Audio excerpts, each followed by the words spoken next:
keep us safe, because of course they are members of the Royal Grenadier Police Force.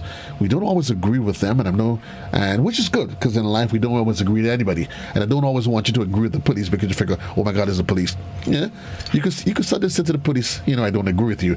But good morning to those of you that's just joining us on television, and that's on GBN's channel 7 and channel 11, channel 20 if you are on cable, and you're following us via the World Wide Web at www.gbn.gd or via our Facebook page. Good morning to you. My guest this morning, it is Tuesday, and as expected, we joined with members and arm of the Royal Grenadier Police Force, and today we'll be talking port security. And I have two gentlemen with me, Corporal Alexander and Constable Honore. And gentlemen, I want to say thanks first of all for your patience. It was a delayed start to the program, but certainly we'll see how much we can get into, we can delve into. The port, it is not one, it's not an area that we well appreciate. We know what happens there, but very often you hear people come across, you hear stories, and when you hear the stories, you know it's because of lack of knowledge, and that's one thing that kills us. We don't know, and we don't realize that we don't know, and we complain because we think we know. And then, well, I went to the port and X, Y, and Z. So again, gentlemen, welcome to the program, and let's talk about the port. First things first, and that's always the question: how do I gain entry to the port? But before you tell us that, just give us an appreciation, though, as to what happens there, so persons could appreciate why there's so much restriction and laws that governs access, entry, movement to the port. Corporal? Good morning to you, and good morning to your listeners and viewers. It's indeed a pleasure to be here this morning, whereby we can disseminate pertinent information to the general public so as to aid us in the execution or the performance of our duties at the port. Now, the port facility is a restricted area. It is one whereby it's a main port where we have the importation of goods into the country so that we as consumers can have them to our disposal. It is also an area that is multifaceted in the sense that it's a facility that houses many different entities per se. And persons may be wondering, what are we referring to? The port facility has on the compound port security, of course, that is the members of the Royal Grenadier Police Force. Mm-hmm. We also have that of customs, another important area in the performance of the activities at the port compound. Okay, and persons need to be aware of what goes on there, the business that occurs there, and as such be guided accordingly.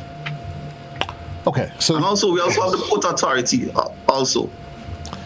So given the nature of what happens there, it's the main center, export, import of foodstuff, goods and services. And for some reason, as members, we would have reasons to interact with there. So let's talk about what are some of the reasons why an individual would need to get access to the port, and how is that process facilitated? And I'm talking more so in the context of an average everyday civilian.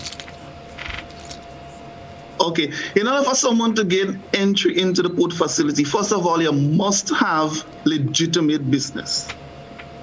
Right. That is, there must be some purpose why you are coming to the port. And you may not just want to say that, but you must have proof that you have legitimate business. For example, you're coming from the country to clear a barrel or two. What documentation do you have?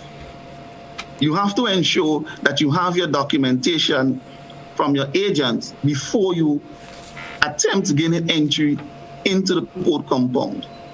Now, once that documentation is at your presence, you make way to the facility. At the gate, you will obtain a pass, a dollar pass from the port authority. Mm-hmm. Then you will come over now to the port security. At that window, you will present your ID, a very important element. The security officer would ask you for your documentation. Right. You'll have to present your documentation. Also, at that window, you will be asked certain particulars, certain relevant information that would guide us to determine whether or not you are qualified or you meet the requirements to gain entry into the port facility. What would some Once you have met the requirements. What are some of those specific requirements? Right. You must have a valid identification card. Okay. That's a must. You must be able to hand over that ID card to the security officer. Okay. In exchange for a visitor pass. All right. And now that we're in the COVID-19 era, for one to gain entry into the port facility, you must have a mask or an appropriate face covering. Right. That must be done. The security officer may ask you questions, for example, what's your address? What's your contact number?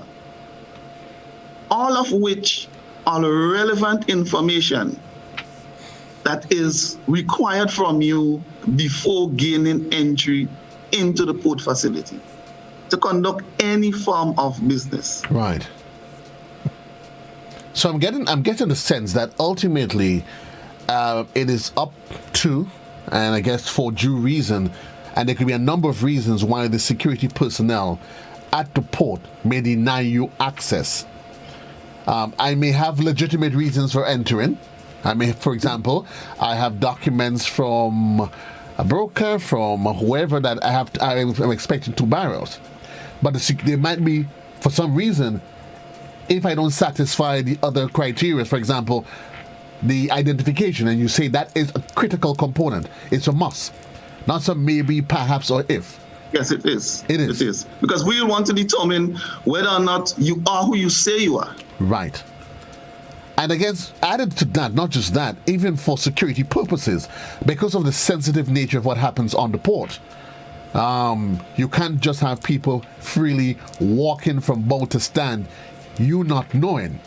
So it's important that people understand not just the nature of what they are intending to do, but overall the nature of what happens within the facility. Exactly. And that is why we are asking persons to fully cooperate with the security officers when attempting to conduct any form of business at the port facility. It may be to clear a barrel, it probably go into customs. Right. The important thing is that you cooperate with the port security officers and you provide the necessary information that is required in gaining entry into the facility. Let me ask you though, Constable Honore, because Corporal mentioned COVID, and COVID has thrown a lot of things into the. What are some of the challenges though on a daily basis, as port security? What are some of the challenges you recognize on a daily basis, as it relates to persons and they wanting to gain entry? Well, first of all, pleasant good morning to you, Joseph, and thank you, GBN, for hosting us this morning. And pleasant good morning to the viewing and listening public. Just before I go on to that, to add to the Corporal's statement, we also give consideration to a person's age in determining whether or not they can enter the port. So normally someone who is under the age of 16, we would not give consideration to that. Okay, so that's something that needs to be understood. Because sometimes persons, especially during the vacation period, persons tend to come to the port with their kids and expect that we can let them in to do their business with the kids. So persons need to be mindful of that. Okay. As far as challenges go, one of the things that we face as a challenge, which is I think is significant, is because that we are a very small community in terms of Grenada, a lot of people tend to think that familiarity would work for them. So they come to the port and it's like there's a process that they need to go through. But because they would have known you for a long time, even by face, they think, okay, well, that's a reason now for them to not have to adhere to what the protocol requires. So that's a tremendous obstacle in terms of efficiency in our process, because through that sometimes we have difficulties getting cooperation. So like someone may come and you've seen a person around probably for 20 years. And they come to you and they say, officer, I want to go and do my business day. And you say, well, okay, you need to do this. And they say, officer, you know me so long and I had to go through all that and so on. So this is something that we need to look at as a public, that we have to come into a new age to understand that protocols and procedures are there and is implemented for a particular reason. And notwithstanding that we cannot always tell the public why we're doing it, but there is always thought given to what we do. So we want to understand that persons do not use familiarity as a reason for not wanting to adhere. Yeah, that's something almost like life in Grenada as a rule anyway. People always assume that they face, well, I mean, come on. Do I look idle? Why would an idle JC leave work and come on, you all know me fellas, give me a blind, but that can't work. That's not going to work. And those security protocols, it isn't just for visitors. I'm assuming even for employees, it is. There's strict protocol that must be adhered to. Yes. Okay. Because one must also be reminded that yes, the port is a restricted area. The activities that go on there on a day-to-day basis is sort of sensitive, in the sense that the operations of the port play an integral part in our economy in terms of finances. Right? It provides a great percentage in the monthly income of our government. Right. And therefore, safety should not be underlooked at any cost. That's why we encourage persons. You come to the port, you gain entry, you follow the yellow marking on the ground and the signage, which indicates to you where you should walk. Okay. From one building to the other. Because you have to bear in mind the heavy equipment that is at the facility for your safety and our safety.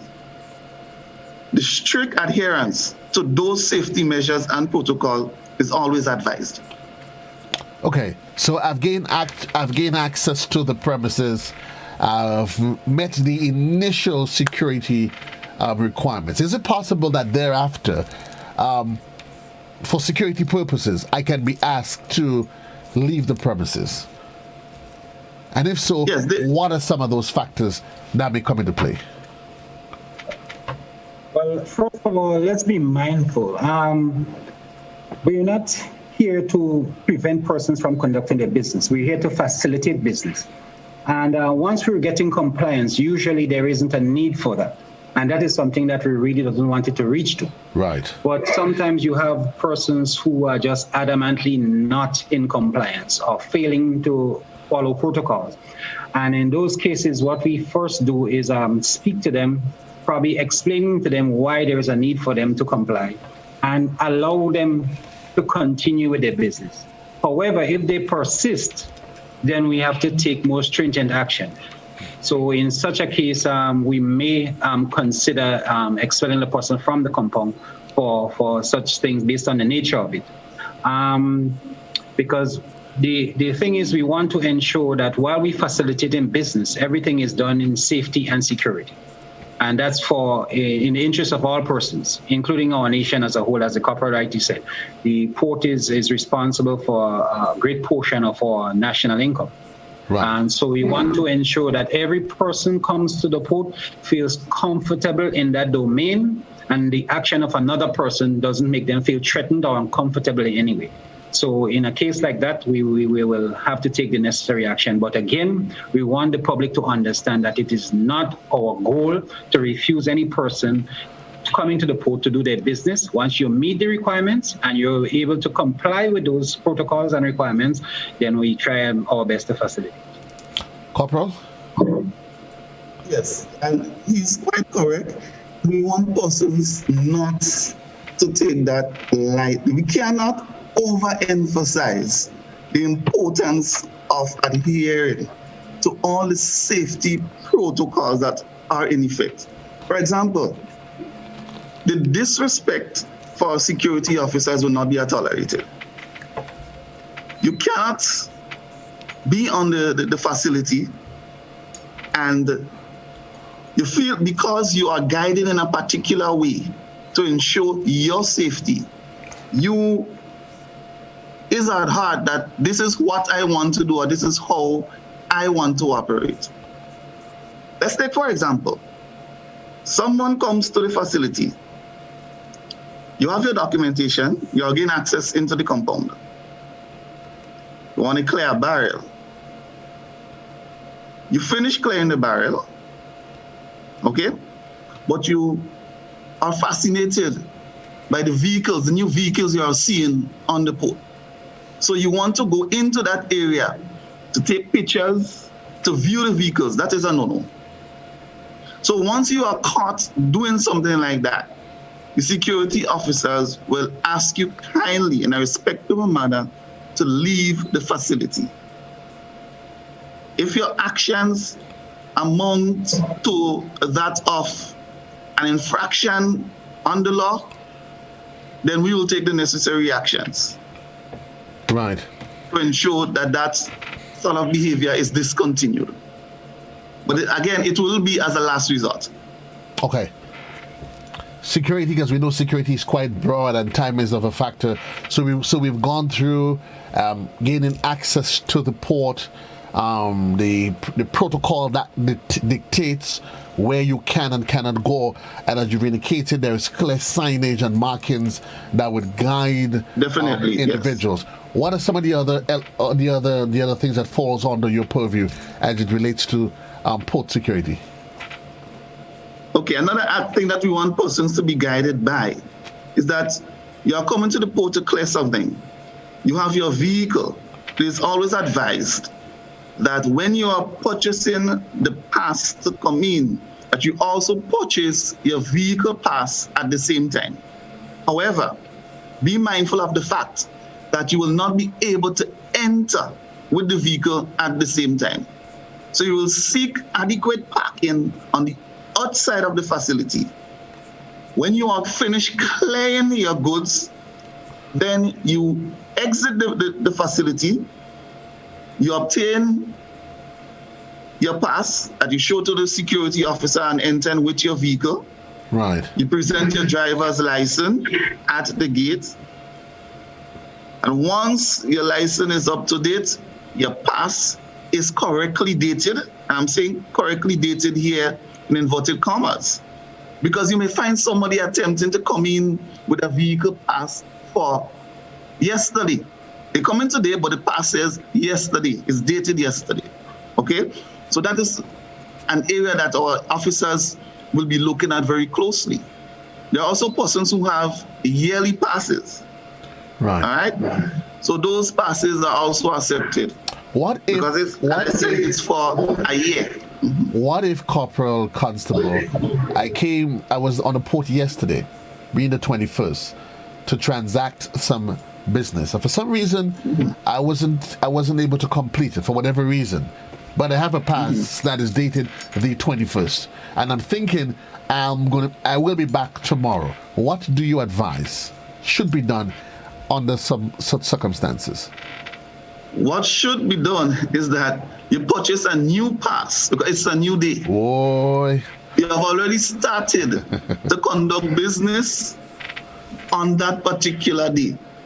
So you want to come back tomorrow, you purchase a new pass to gain entry into the facility, because you will not be allowed to enter the facility with a predated pass, one that has been used already, because the passes will be signed by the security officer. But that's a bit unfair. I mean, that's a bit unfair to that person, isn't it?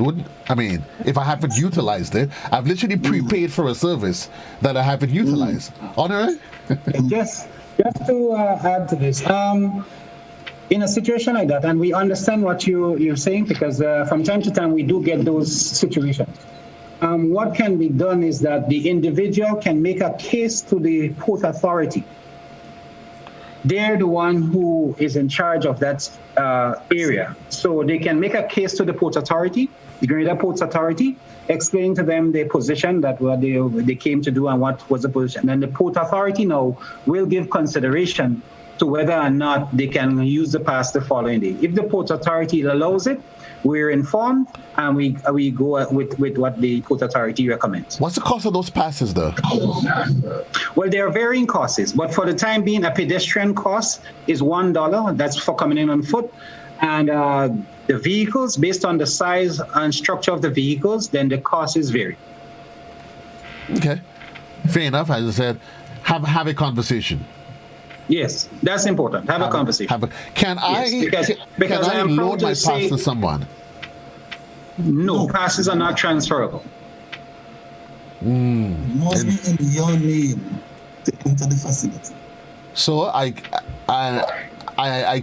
there, but I come with my good friend Crystal from the bank, and I'm saying, well, I started the transaction, but I have to leave. So two of us, we were granted entry together, but it's in my name. But she's remaining to do business. I have to leave.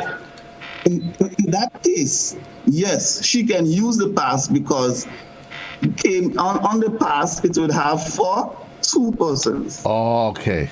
And you just indicate to the security officer that you have to leave. Something pops up that you will have to leave, so your companion or friend will continue the transaction of business on your behalf. Okay. And also she would have gone on to follow all the necessary protocols and meet the requirements for entry. So her information will be present with us. So in case of anything, we can refer to the information that we've recorded. Fair enough. All persons must be logged in before entering the compound. So she would have been logged in already by the security officers. Okay. Fair enough. Yeah. You also have responsibility. There is the CARICOM jetty and other different ports of entry. Can we talk about the different requirements and the different protocol that dictates what happens at those different points?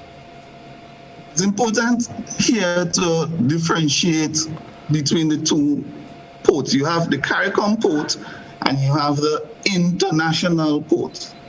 Okay? And the activities are basically the same. All right? How do you gain access to those facilities? Is the same. Right. You want, for example, you expect something coming down on one of those vessels from Trinidad, for example. What you will do in that case, as usual, you will purchase a $1 pass, only $1, and you will make your way down to what we call shed 3 or CARICOM shed.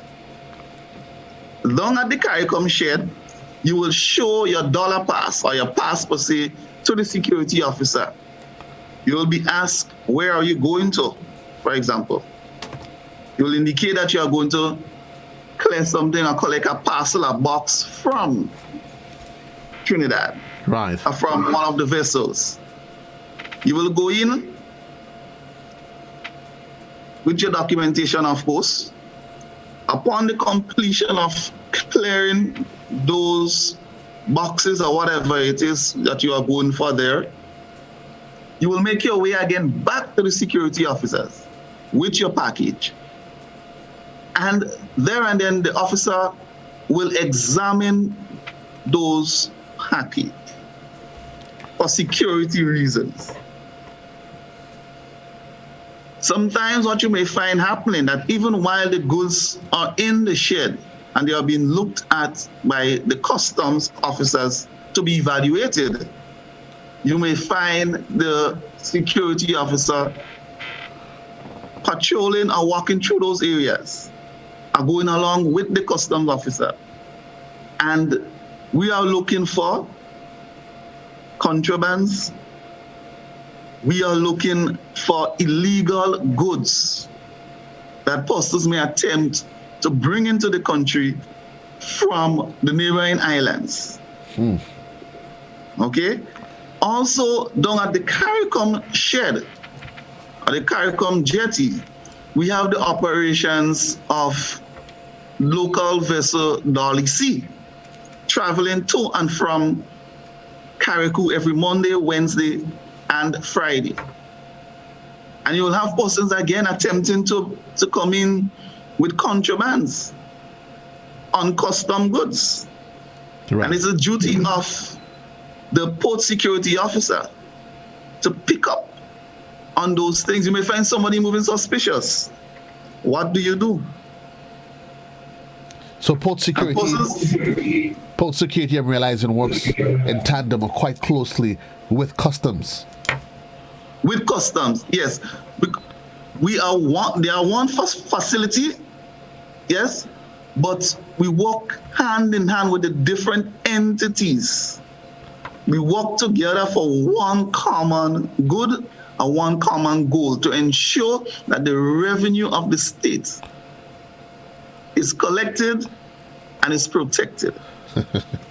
You know, I'm smiling because I know all of a sudden you start saying that, and I can see some people at home saying, boy, they have some stories of their own. But we know it gets into those stories. But it's important that we do appreciate, and even for the purpose of time, because it's 5 minutes onto the hour. But I'm certainly hoping that through your bosses, we can make arrangements so we can continue this conversation, and not just with port security, yes, but even with customs, because I know a lot of persons have questions regarding how they charge, what they charge. One person gets charged this, another person gets charged this, and sometimes it brings up a lot of chatter.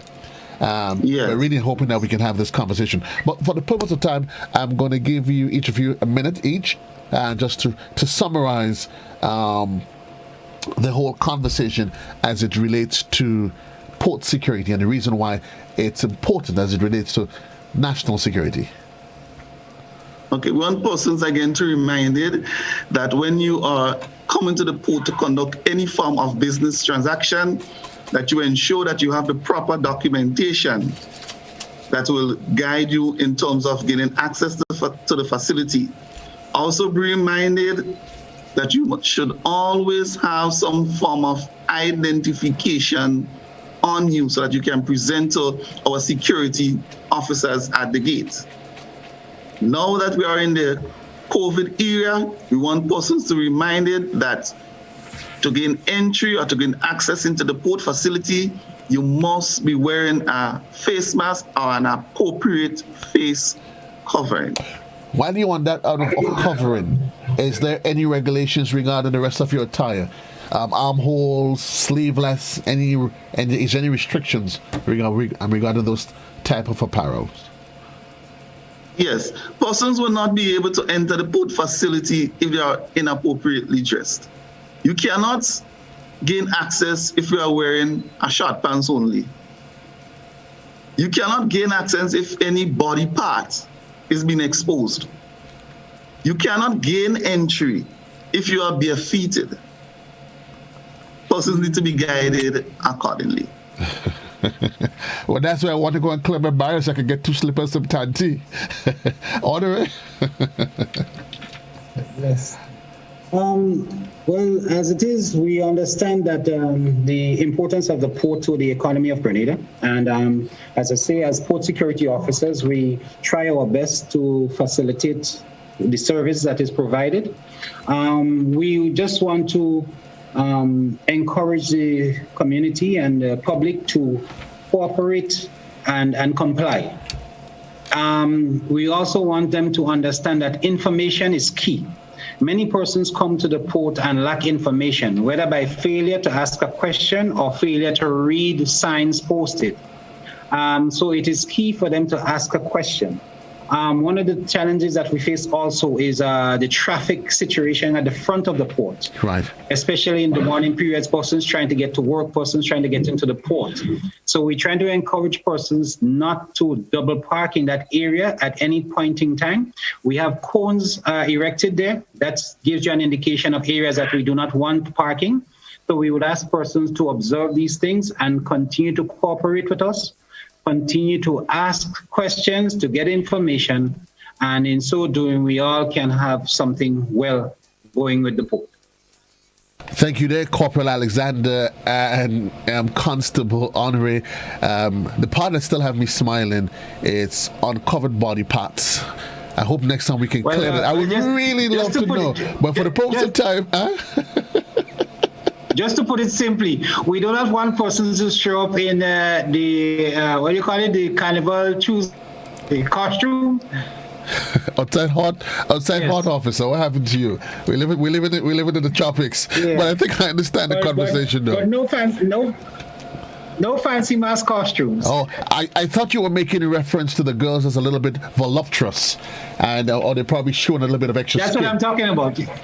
Leave them alone. Leave the girls alone. Leave the girls alone. You guys know you all enjoy looking at that. Anyway, I'm just joking though. We understand. Thank you, gentlemen. Appreciate the time. We have to leave it here now. On the serious side of it, we have to understand that the port is a place of business. We certainly appreciate it. All the best to you guys. We have to leave it here for now. And just a minute on to the hour of 12 o'clock. It's the sound of Classic 105.5, 105.9. We're running late, of course, but I have to make way for the midday edition that comes up at the top of the hour and will be presented by Chrislina John. So long for now. For now, JC loves you. I am out of here.